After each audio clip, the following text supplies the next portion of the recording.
Hi, my name is Frank. It's Friday. Time to kick back, relax, talk music. Today I want to talk about Skid Row and whether they can ever be relevant again without Sebastian Bach. I think they can. Let me explain, because there's been a lot going on in the Skid Row camp. Plus, we're opening the mail, but let's kick things off with Record of the Week. This week's Record of the Week is the 2002 release from one of my favorite bands, the Donnas. This is their 5th studio album, and it was their major label debut on Atlantic, and it's probably, I would say, their last good album. This is an original pressing, a US pressing of just this fantastic record. If you're not familiar with the Donnas, how would you describe the music? It's kind of like the Ramones meets Motley Crue meets the Runaways. It's really catchy, simple rock from an all-female band. And man, this album is just rocking right from the get-go. If It's on the Rocks, Take It Off, Who Invited You? I mean, this album is a banger, as they say. And as I mentioned, it's probably their last good album. Their next one after this, Gold Medal, and it didn't really do it for me, nor did it do it for the general public. This album almost went gold. It almost sold 500,000 copies. The follow-up, Gold Medal in 2004, sold only 66,000 copies. And at that point, they started going a little poppy, tried going a little more mainstream. I think they really lost focus. And then they had one more album after that, Bitchin', and then they were kind of done. But this is a great album. Sort of the ones that came before this. It's an album I probably don't revisit often enough, but it is very, very good. The Donnas, Spend the Night. This week's Record of the Week. Kicking it old school this weekend and almost every weekend. Tune in most Fridays for rock news, reviews, and mail. Come back on Sunday and nerd out on vinyl, gear, and more videos. Must-see TV only on Channel 33. All right, we got some cool mail coming up, but before I get to that, I want to talk about Skid Row, the New Jersey band that burst onto the scene in the late 80s with their self-titled debut. They toured with Aerosmith, they toured with Bon Jovi, they came back stronger than ever with their second album, Slave to the Grind. Then, Subhuman Race was met. It was a weird time when that third album came out. Grunge was kind of taken over, and then Sebastian Bach left, and then they've been kind of in the wilderness ever since. They've gone through like 6,032 singers since Sebastian left. I'm exaggerating. There's been like 5 or 6 singers. They have a new singer now. His name is ErikGronwell from Sweden, and he was in the Swedish band H.E.A.T. And man, this guy has freaking pipes. Before I knew he was going to be in Skid Row, I was following his YouTube channel because he does cover songs of whatever rock and metal songs. He just has the most fantastic voice. Check out his channel if you have a chance. And then I heard he's the new singer of Skid Row. And he's got, the whole way he got into Skid Row is absolutely nuts. And so is Erik's story. He was born in 1987, just 2 years before the debut Skid Row album came out. So he's significantly younger than the guys, probably 20 years younger. In 2009, Erik won the Swedish Idol television show. It's kind of like American Idol, but the Swedish version of it. And a year ago, he was diagnosed with leukemia. He went through cancer treatment. He had a bone marrow transplant. He went through all this turmoil. And now he's the singer of Skid Row. And I just can't stress enough how awesome this guy's voice is. And he made his debut with Skid Row a couple of weeks ago, opening up for the Scorpions in Las Vegas for their residency. And here's the crazy thing. That first show was like on a Friday night or something. And Skid Row never actually met Erik in person until a few days before that gig. They'd met in passing years before, but they never really met in person until a few days before the gig. Imagine that. You're Skid Row. You communicate with your new singer halfway across the world via Skype and video conference or whatever, but you don't actually meet face to face until just days before your first gig. You don't jam until days before your first gig. Man, this takes balls on behalf of Erik and on behalf of Skid Row. Of course, they have a new track out now called The Gang's All Here, and the band recorded the music in America and they sent the files over to Erik in Sweden, and he recorded it at home, because you can do that kind of stuff nowadays.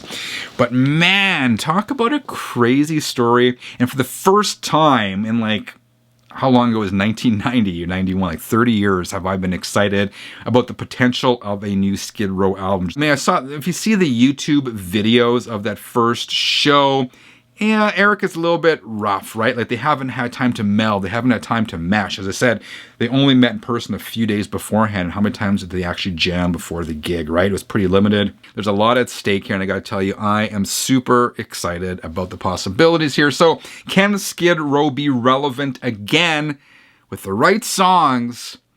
And this guy on vocals, I really think they can, or at least I hope they can. I've pre-ordered the album, so fingers crossed. Hope it lives up to my expectations. What do you think? Would you give Skid Row another chance? Let me know in the comments below. Finally, I got this big envelope in the P.O. box today from Abe and River in San Diego, California. And we've talked back and forth, and Abe has sent things before, and River is his son. I'm going by memory here. I believe River is 8 or 9 years old. Anyway, thank you, Abe and River, and hello, guys. And wow, and there's a whack of stuff in here. So, my gosh, this is super cool of you. Okay, look at this. Check this out. This is some artwork that River sent over. River, March 2022. And looking at this, check out this artwork. I love it, River. Thank you very much. That looks like a record player. That looks like a couple speakers. That looks like a dude standing there. And this looks like a record shelf. So this is great. Great job on the artwork, River. I dig it, man.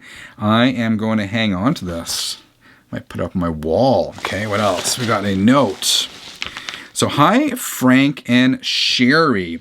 And Sherry is on here as well. So I do these videos late at night, and she's gone to bed. So I will fill her in on this in the morning. So here's the note. Hi, Frank and Sherry. River and I hope you both and the Landrys are doing great. It's so great to see Sherry more lately, too. She has been on the channel. There's another video I have with her on standby. It's in the can. It's edited, which I will post in the coming weeks. There are some records in here I'm sure you have already.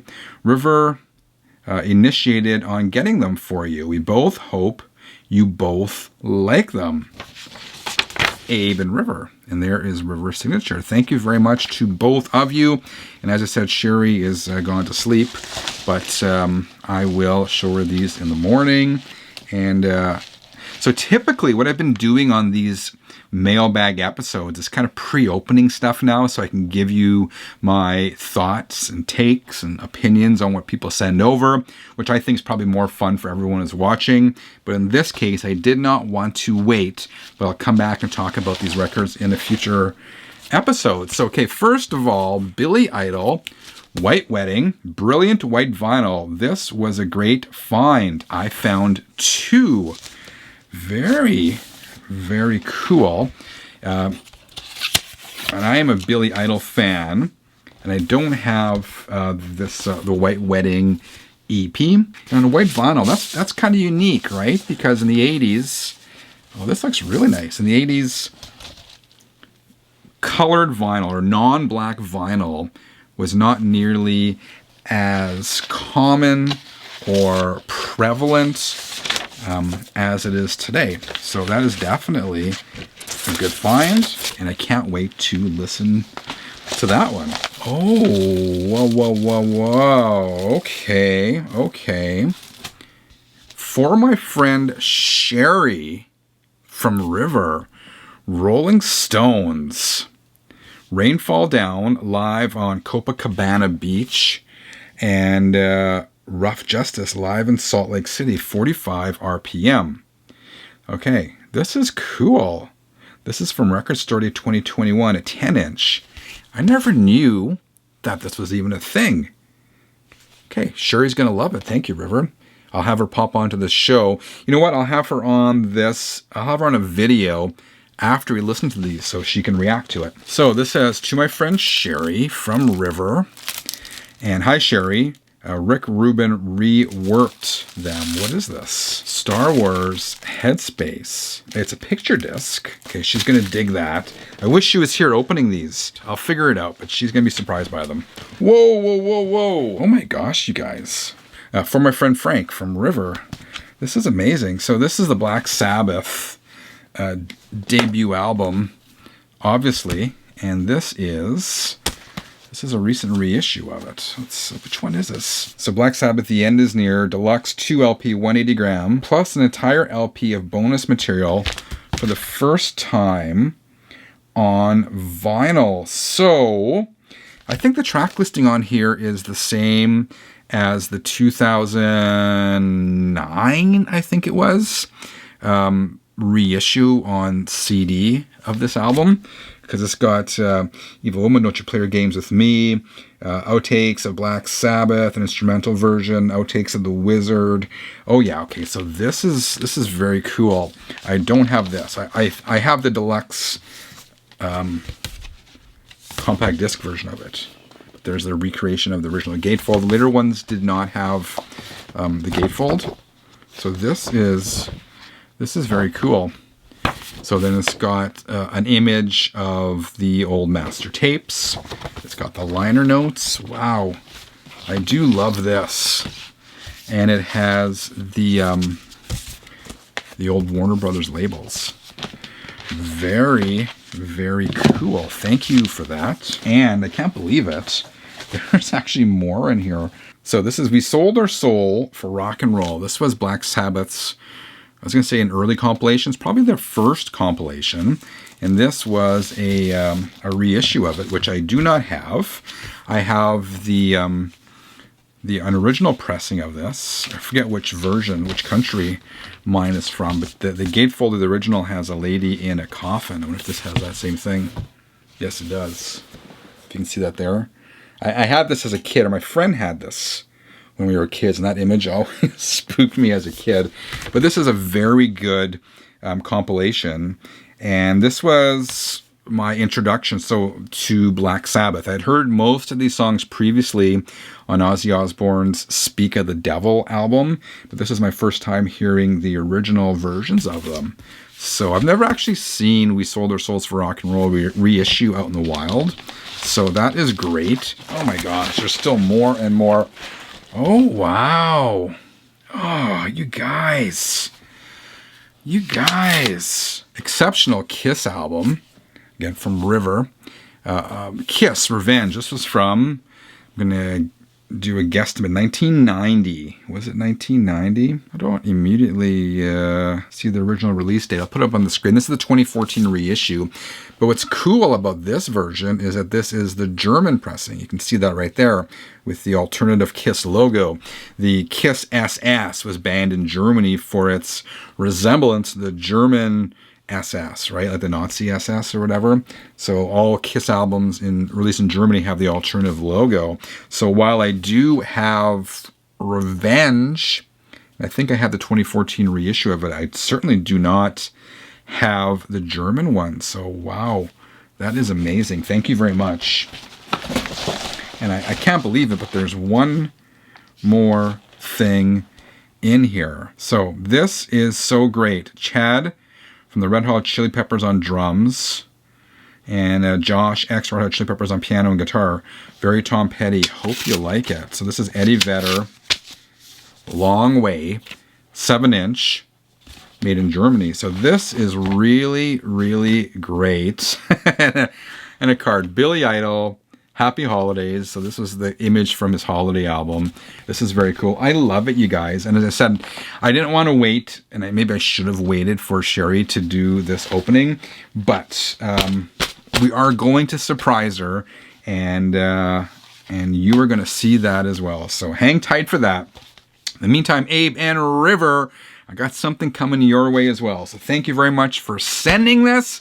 And this is going to be a lot of great music to check out. Cheers, guys. All right, 33ers, let me know what you thought of today's episode in the comments below. Skid Row, Is it possible? Can they make a comeback? Let me know in the comments below. If you have familiar with any of these releases I showed as well today, let me know about that and weigh in your comments on these albums. I would love to hear that. If you dug today's video, I would appreciate a quick thumbs up. Until next time, dear 33ers, keep on spinning.